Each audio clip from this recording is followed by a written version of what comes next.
මට කියන්න මේ ලෝකේ දුර්ලභම කාරණාව සක්විති රජකමද බුදුරජාණන් වහන්සේ ගැන පැහැදෙන එකද? බුදුරජාණන් වහන්සේ ගැන පැහැදීම ලැබුණොත් සක්විති රජකමට වැඩිය වටිනවද නැද්ද?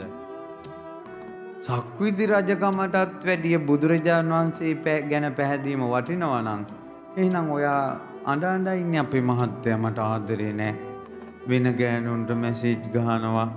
අපේ කොල්ලා හිතුවක්කාරයි. අරුම් මට හුනියම් කරනවා. ඔය එල්ලගෙන ඉන්නේ. පොයේ දවසට කියනවා සක්විති රජකමට වැඩිය බුදුන් සරණ යෑම උතුම් සාදු සාදු සාදු කියලා.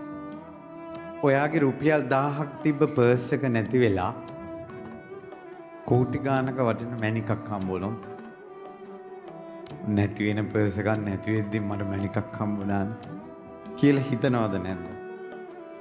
හිතන්න හිතනවා. ඒතර පර්ස් එක මැත්තේ නැහෙනවද?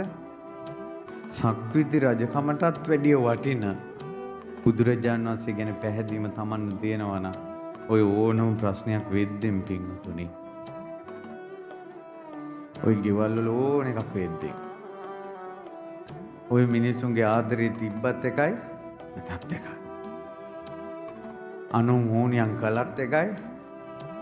දරුවන්ට කෙලෙහිගුණ තිබ්බත් එකයි. මට සක්විති රජකමට වැඩිය වටින බුදුන් සරණ තියෙනවා. ඒක හොඳට වචනෙට විතරක් නෙවෙයි මම වචනෙන් ඔබට පොළඹවන නිසා නෙවෙයි ඔයාටම දැනෙනවා නම් ඔයාම තීරණයකට ගන්න ඔයා මරණින් මත්තේ අපාය යන්නේ නැහැ කියලා.